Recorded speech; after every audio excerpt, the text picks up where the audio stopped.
E aí? A gente vai mergulhar hoje no primeiro livro da Bíblia, Gênesis. E olha, vamos focar numa parte super importante, os primeiros 11 capítulos. É aqui que a base para todo o resto da história é construída. Para entender Gênesis, um bom jeito é pensar nele em duas partes principais. A primeira, que é o nosso foco, vai dos capítulos 1 a 11 e conta a história de Deus com o mundo, tipo, o mundo inteiro. A segunda parte, do 12 em diante, dá um zoom e foca na história de Deus com uma única família, a de Abraão. Sacar essa divisão já abre a nossa mente para a mensagem do livro. Então, vamos lá para o comecinho de tudo. A história começa com Deus pegando o que era bagunçado e escuro e transformando em um lugar de ordem, beleza e bondade.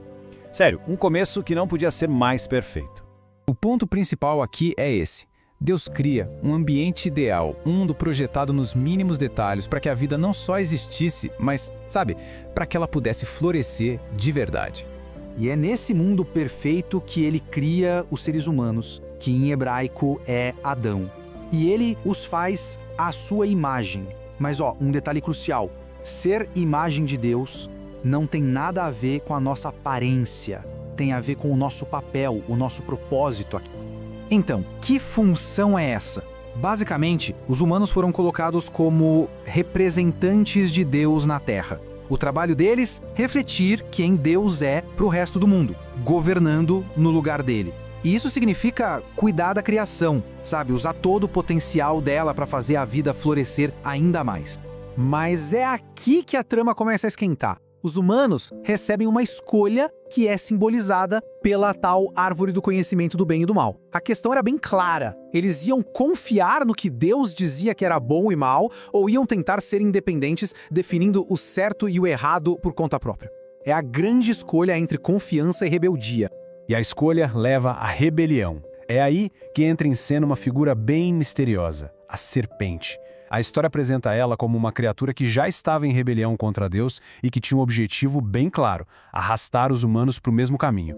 E a serpente é esperta, viu? Ela distorce a verdade, conta uma outra versão da história. Ela diz que pegar aquele conhecimento não ia trazer a morte, mas ia fazer eles serem como Deus. E aqui está a grande ironia trágica da coisa. Eles já eram como Deus, feitos à imagem dele para governar o mundo. E no exato momento em que eles escolhem essa autonomia, tudo desmorona. As consequências são na hora. Os relacionamentos se quebram. Surge a vulnerabilidade, a desconfiança, eles se escondem um do outro e depois se escondem de Deus. E aí começa aquele famoso jogo de empurrar a culpa. Só que no meio desse desastre todo, Deus faz uma coisa surpreendente. Em vez de simplesmente largar tudo, ele faz uma promessa. Ele fala sobre um descendente, uma semente, que um dia vai esmagar a cabeça da serpente. Parece uma notícia ótima, né? Mas essa vitória vai ter um preço. O calcanhar desse guerreiro vai ser ferido. É uma promessa bem misteriosa essa do guerreiro ferido. A partir daí, a história mostra como essa primeira rebelião não fica isolada. Pelo contrário, ela se espalha como um vírus, quebrando as relações humanas em todos os níveis e piorando a cada geração que passa. E essa espiral de decadência é rápida.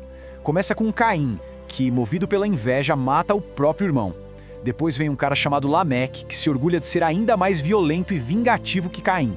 E por fim a coisa fica tão feia que o mundo inteiro se enche de corrupção e violência. E a resposta de Deus para isso tudo é uma tristeza profunda. A humanidade estava simplesmente destruindo aquele mundo bom que ele criou e destruindo a si mesma no processo.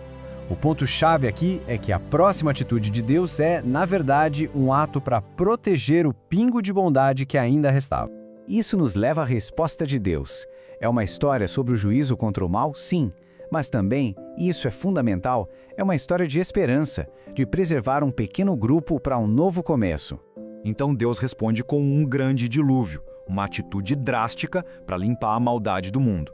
Mas, e isso é crucial, ele não destrói tudo. Ele protege Noé, um homem justo, e sua família, garantindo que a humanidade tivesse um futuro. Depois do dilúvio, a sensação é de um recomeço total. Noé se torna uma espécie de novo Adão. Ele recebe a mesma bênção que foi dada lá no início: frutificar, multiplicar e encher a terra. A esperança parece que renasceu. Mas a falha acontece de novo. Assim como o primeiro Adão, Noé também cai. Ele planta uma vinha, bebe demais e acaba numa situação bem vergonhosa. O novo Adão, nu e envergonhado. igualzinho ao primeiro. A rebelião humana ainda estava ali, bem viva. Essa espiral descendente chega ao seu auge na história da cidade da Babilônia. Usando uma nova tecnologia, os tijolos, a humanidade se une. Mas não para a glória de Deus, e sim para construir uma torre que chegasse até os céus e para tornar o nome deles mesmos famoso. É a mesma rebelião do jardim, só que agora numa escala de civilização inteira. A resposta de Deus é humilhar esse orgulho, essa arrogância toda. Ele confunde a língua deles e espalha a humanidade pelo mundo. É um jeito de desfazer aquela unidade rebelde que eles tinham criado. Tá, então, no final desses 11 capítulos, o que a gente aprendeu? A história nos mostra um problema fundamental e, ao mesmo tempo, uma promessa que não morre. O problema é esse. A gente vive num mundo que é essencialmente bom, mas que nós mesmos estragamos. E como? Insistindo em definir o que é bom e mal do nosso jeito, nos nossos termos. Isso sempre leva a relacionamentos quebrados, conflitos, violência e, no fim, morte. Mas, no meio de toda essa bagunça, a esperança continua de pé. Lembra daquela promessa? Deus prometeu que um descendente viria, aquele tal guerreiro ferido, para dar um golpe fatal na raiz do mal. Apesar de tudo, Deus continua determinado a abençoar e a salvar o seu mundo. E isso tudo nos deixa com a grande pergunta que vai guiar todo o resto da história da Bíblia. Diante dessa teimosia humana e dessa promessa divina, o que Deus vai fazer agora? É exatamente aí que a história de Abraão, que começa no capítulo 12, entra em cena. Mas por enquanto, essa é a base de Gênesis 1 a 1.